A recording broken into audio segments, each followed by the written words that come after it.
அல்லேலூயா. சரி, இந்த அதிகால ஆராதனைக்கு வந்திருக்கிற உங்கள் யாவரையும் கர்த்தராகிய இயேசுவின் நாமத்தினால வாழ்த்துகிறேன். கர்த்தர் உங்களை ஆஸ்வதிப்பாராக. அல்லேலூயா.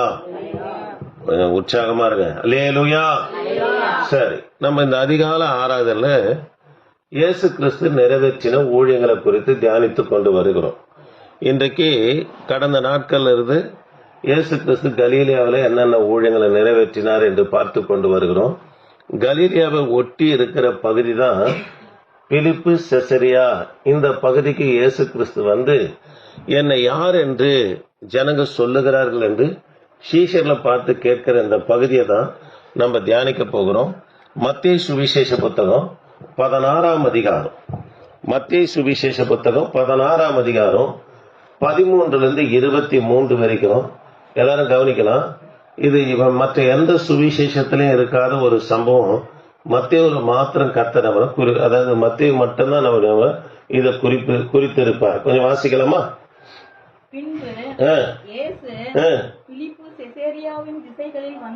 வந்தபோது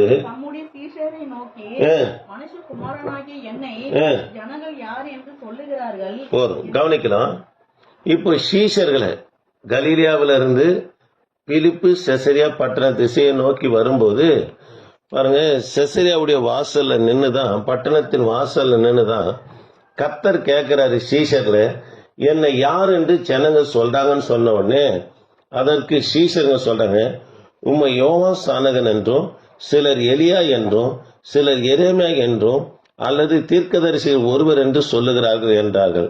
அப்போது அவர்கள், நீங்கள் என்னை யார் என்று சொல்லுகிறீர்கள் என்று கேட்டார். சீமோன் பேதுரு பிரதியுத்தரமாக, நீர் ஜீவனுள்ள தேவனுடைய குமாரனாகிய கிறிஸ்து என்றான். அல்லேலூயா. தேவ பிள்ளைகளே, உடனே கர்த்தர் சொல்றாரு பேதுருவை நோக்கி, யோனாவின் குமாரனாகிய சீமோனே, நீ பாக்கியவான், ரத்தமும் மாம்சமும் இதை வெளிப்படுத்தல, பரலோகத்தில் இருக்கிற என் பிதாவை இதை உனக்கு வெளிப்படுத்தினார் என்று சொல்லுகிறார். அல்லேலூயா. சரி, எல்லாரும் கவனிக்கணும்.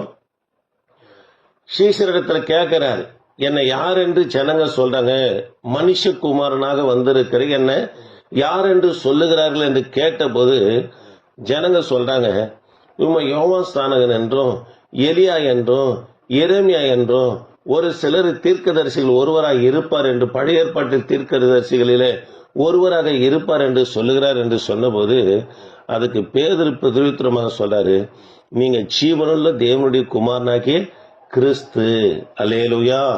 கவனிக்கலாம். இப்ப ஆண்டவர் சொல்றாரு, பேதுருவே, இதை உனக்கு ரத்தமும் மாம்சமும் வெளிப்படுத்தல, கர்த்தரே தேவனே, உனக்கு பரலோகத்தில் இருக்கிற தேவனே வெளிப்படுத்தினார் என்று சொல்றார். தேவ பிள்ளைகளே, பேதுரு மட்டும்தான் நீர் தேவகுமாரன் என்று சொல்றார். பிற்பாடு ஆண்டவர் உடனே சொல்றாரு, யோனாவின் குமாரனாகிய சீமோனே. ஒரு சிலர் சொல்றாங்க, யோனாவுடைய தகப்பனார் பேரு, மன்னிக்கணும், பேதுருடைய தகப்பனார் பேரு யோனா என்று சொல்றாங்க. தேவ பிள்ளைகள், சரித்திர குறிப்புகள் என்ன சொல்லப்படுதுன்னா, யோனாவுடைய சந்ததியில இருந்தா யாரு வந்தார்னா பேதுரு வந்தார். உங்க தாத்தா, அதாவது புறஜாதியா இருக்கிற நினைவு பட்டணத்துக்கு யோனா போவதற்கு மறுத்தாரு, புறஜாதிகளை வெறுத்தாரு. நீதான் புறஜாதிகள் மத்தியில ஊழியம் செய்ய வேண்டும் என்று கர்த்தர் புறஜாதிகள் மத்தியில ஊழியம் செய்கிற திறவுகோலை யார் இடத்துல கொடுக்கிறார்னா பேதுரு இடத்துல கர்த்தர் நபரை கொடுக்கிறார். அல்லேலூயா. கவனிக்கலாம். ஏன் யோனா, அதாவது புறஜாதிகளா இருக்கிற நினைவு பட்டணத்துக்கு ஊழியம் செய்ய போகலன்னா, அசிரிய தேசத்தார் படையெடுத்து வருவாங்க. இந்த காப்பேர், கப்பநகம், பெத்சாய்தா, இந்த பகுதியில் மீன் பிடிப்பாங்க. யோனா தீர்க்கதரிசியுடைய சொந்த ஊரு காப்பேர். இந்த பகுதியில் மீன் பிடிப்பாங்க. வந்து அசிரிய தேசத்தார் மீனெல்லாம் கொள்ளடிச்சுன்னு போயிட்டு பாருங்க, யோனா தாய் தகப்பன, அதாவது யோனாவுடைய கண்களுக்கு முன்பதாக கொடுமைப்படுத்தினாங்க. யோனா இதை 10 வயதுல இருந்து 12 வயது வரைக்கும் பார்த்துக்கினே வரார். ஒரு காலகட்டத்தில் 12 வயது நிரம்பும் போது யோனாவுடைய கண்ணுக்கு முன்பதாகவே நினைவு பட்டணத்தார் யோனாவுடைய தாய் தகப்பன, அதாவது கொலை செய்யறாங்க. அதுல இருந்து யோனாவுக்கு புறஜாதிகளை கண்டா பிடிக்காது, அசிரியாவை கண்டா பிடிக்காது. அசிரியா எதுவும் இல்ல, அதாவது அசிரிய தேசத்துடைய தலைநகரம் தான் எது? நினைவு. அதனால புறஜாதிகளை கண்டவை யாருக்கு பிடிக்காதுன்னா யோனாவுக்கு பிடிக்காததாய் காணப்பட்டது. யோனாவுக்கு 25 வயது ஆகும் போது தீர்க்க தரிசன ஊழியத்தை செய்து கொண்டிருக்கிறாரு. அவரை பார்த்து கர்த்தர் சொல்றாரு, நீ நினைவுக்கு போ என்று சொன்ன உடனே அப்ப யோனா, ஆண்டவரே நீரமானா உம்முடைய ஊழியமானா என்று போட்டு தர்ஷிஷை நோக்கி நம்ம புறப்பட்டு போகிறார். தர்ஷிஷுக்கு எதுக்காக புறப்பட்டு போறான்னா, தர்ஷிஷத்துல வந்து வியாபார மையங்கள் அதிகமாய் காணப்படுது.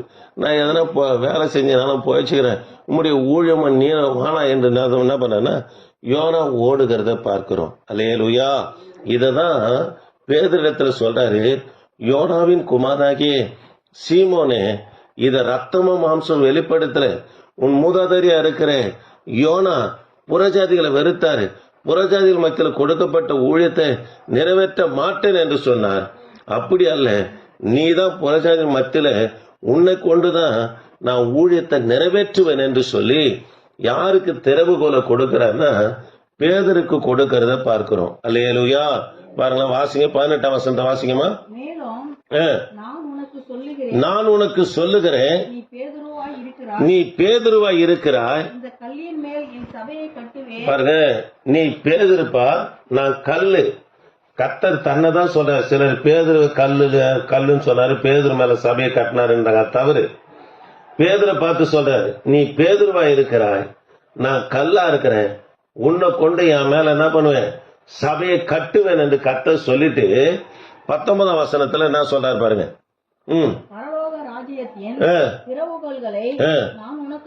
பாருங்க, பரலோக ராஜ்யத்தின் திறவுகோலை உனக்கு தருகிறேன். நீ கட்டுகிறது எதுவோ அது பரலோகத்திலும் கட்டப்பட்டிருக்கும், பூலோகத்திலே நீ கட்டவிழ்ப்பது எதுவோ அது பரலோகத்திலும் கட்டவிழ்க்கப்பட்டிருக்கும் என்றார். அல்லேலூயா. கவனிக்கலாம், பேதுருவிடத்துல ஆண்டவர் என்ன சொல்றான்னா, பேதுருவே, உன்னிடத்துல நான் திறவுகோலை கொடுக்கிறேன், பூலோகத்துல நீ எவைகளை கட்டுகிறதோ அது பரலோகத்துல கட்டப்படும் என்று சொல்றார். சிலர் பிசாசு, ஆண்டவரே இங்க கட்டுற ஆண்டவரே, நீங்க பரலோகத்துல பிசாச கட்டுவீராக ஆண்டவரன்னு. பரலோகத்துல பிசாசு இல்லை, அவனை கத்த தள்ளிட்டாரு. தேவ பிள்ளைகளே, இங்க ஆண்டவர் சொல்லுகிற காரியம் என்னன்னா, அதாவது நியாய பிரமாணத்தின் கட்டை நீ பூமியில அவிழ்க்க போற. நியாய பிரமாணத்தின் கட்டு என்னன்னா, புறஜாதிங்க சபைக்குள்ள வரக்கூடாது, சபைக்கு பிரகாரத்துல தான் நம்ம உட்காரணும். பேதுருவே, நியாய பிரமாணத்தின் கட்டை நீ அவிழ்க்க போகிற, உன் நிமித்தம் புறஜாதிகள் எங்க வர போறாங்க, சபைக்குள்ள வர போறாங்க. ஆகவே நீ பூலோகத்துல நீ அவிழ்க்கிற இந்த கட்டை பரலோகம் என்ன பண்ணா அங்கீகரிக்கும். நீ பூலோகத்துல போடுகிற கட்டை பரலோகம் அங்க கட்டும் என்று, புறஜாதிகளை கொண்டு சபையை கட்டுவேன், இது பரலோகத்துல கட்டப்படும் என்று சொல்லி பேதருக்கு கத்தனவனா இந்த இடத்துல வாக்கு பண்ணுகிறார். அல்லேலூயா, அல்லேலூயா. கவனிக்கலாம் தேவ பிள்ளைகளை, எதை கட்ட சொன்னாரோ அதை அப்படியே பேதுரு கொண்டு நம்ம நிறைவேற்றினார். அப்போஸ்தலர் நடவடிக்கைகளின் புத்தகம், அப்போஸ்தலர் நடவடிக்கையின் புத்தகம் 10ஆம் அதிகாரம் முதல் 2 வசனத்தை வாசிக்கலாமா? முதல் 2 வசனத்தை வாசிக்கலாம்.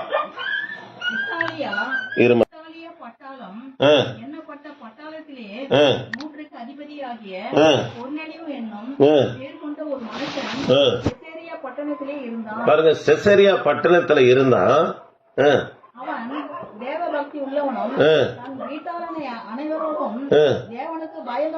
சரி, கவனிக்கலாம். செசரியா பட்டணத்துல தான் வச்சு யாருக்கு சொல்றாரு, என்ன யார் என்று கேக்குறீங்கன்னு சொல்றாரு. யார் என்று சொல்றீங்க சொன்னாரு, பேதுரு சீஷர்ல பார்த்து கர்த்தர் சொன்னாரு. இதே காரியத்தை கர்த்தர் செசரியாவில் 100க்கு அதிபதியா இருக்கிற புறஜாதியா இருக்கிற இவர் வந்து ரோமானியர். யாருன்னா இந்த கொர்நேலியு புறஜாதி. அவருடைய வீட்டில் போயிட்டு யார் ஊழியம் செய்யறாருன்னா பேதுரு ஊழியம் செய்து அவர்களுக்கு ஞானஸ்தானம் கொடுத்து, அது மாத்திரமல்ல பேதுரு புறஜாதி வீட்டில் போயிட்டு அவங்க மத்தியில் உட்காந்து சாப்பிட்டு இயேசு கிறிஸ்து சொன்ன ஊழியத்தனவனா நிறைவேற்றுகிறத பார்க்கிறோம். அல்லேலூயா. சரி, அப்படி வந்துடலாமா? கர்த்தர் என்ன வார்த்தையை பேதுருக்கு சொன்னாரோ அதை ஆண்டவர் அவனை நிறைவேற்றினார். அல்லேலூயா. சரி, அப்படியே வந்துடுமா? மத்தேயு சுவிசேஷ புத்தகம், மத்தேயு சுவிசேஷ புத்தகம் 16ஆம் அதிகாரத்துக்கு வந்துடலாம். 16ஆம் அதிகாரத்துக்கு வந்துடலாம். 21 வாசிங்க. முதல் ஆ, இயேசு ஆ, தாம் எருசலேமுக்கு போய் ஆ, மூப்பராலும் ஆ, பிரதான ஆசாரியாராலும் ஆ, வேத பாடகராலும் ம், பல பாடுகள் பட்டு ம், கொலை உண்டு ஆ, மூன்றாம் நாளில் ஆ, எழுந்திருக்க வேண்டும் ஆ, என்பதை தம்முடைய சீஷர்களுக்கு ஆ. சொல்லத் தொடங்கினார். பாருங்க, இயேசு கிறிஸ்து அதாவது பாடு மரணத்தை குறித்து இந்த இடத்துல சொல்றாரு. எருசலேமுக்கு போக போறேன், மூப்பர்களால நான் ஒப்பு கொடுக்கப்பட்டு மரித்து 3ஆம் நாள் உழித்தெழுவேன் என்று பாடு மரணத்தை குறித்து இங்க சொல்லும்போது 23ஆம் வசனத்துல அவரை திரும்பி பாருங்க. 23ஆம் வசனத்துல கொஞ்சம் வாசிக்கமா. 23. ம், திரும்பி ம். பேதுருவை பார்த்து சரி, 22 பாருங்க. அப்போது பேதுரு அவரை தனியா அழைத்து கொண்டு போய், ஆண்டவரே, இது உமக்கு நேரிடக்கூடாது, இது உமக்கு சம்பவிப்பதும் இல்லை என்று அவரை கடிந்து கொள்ள தொடங்கினான். கர்த்தரே சொல்றார் பேதுரு, ஆண்டவரே, இது உமக்கு நடக்கக்கூடாது. ஆண்டவருக்கு புரிஞ்சு போச்சு, ஏதேன் தோட்டத்துல இருந்த பிசாசு இப்ப யாருக்குள்ள வேலை செய்யுது? பேதுருக்குள்ள வேலை செய்யுதுன்னு சொல்லி பேதுருவை திரும்பி பார்த்து, எனக்கு பின்னால போ சாத்தானே, நீ எனக்கு இடரலா இருக்கிறாய், தேவனுக்கு ஏற்றவைகளை சிந்தியாம மனுஷனை ஏற்றவைகளை சிந்திக்கிறாய் என்றார். அல்லேலூயா. தேவ பிள்ளைகளே கவனிக்கலாம். முதல்ல தேவனுக்கு ஏற்றவைகளை சிந்தித்தாரு. கர்த்தர் பாராட்டார். பேதுருவே, சீமோனின் குமாரனே, யோனாவின் குமாரனே, உனக்கு ரத்தமும் மாம்சமும் வெளிப்படுத்தல, கர்த்தரே இதை வெளிப்படுத்தினாருன்னு சொன்னார். ஆனா இப்ப பாத்தீங்கன்னா இவரு சுயமா பேசுறாரு. நீ எப்படி சிந்திக்கிற? மனுஷனுக்கு தேவனுக்குரியதை சிந்திக்காம மனுஷர்களுக்கு ஏற்றவைகளை சிந்திக்கிற என்று சொல்லி அப்பால போ சாத்தானே என்று பேதுருவை கத்தனவனா கடிந்து கொள்ளுகிறத பார்க்கிறோம். அல்லேலூயா. சரி, சாத்தான் என்ற தலைப்புல ஒரு 3 காரியத்தை பார்க்கலாம்.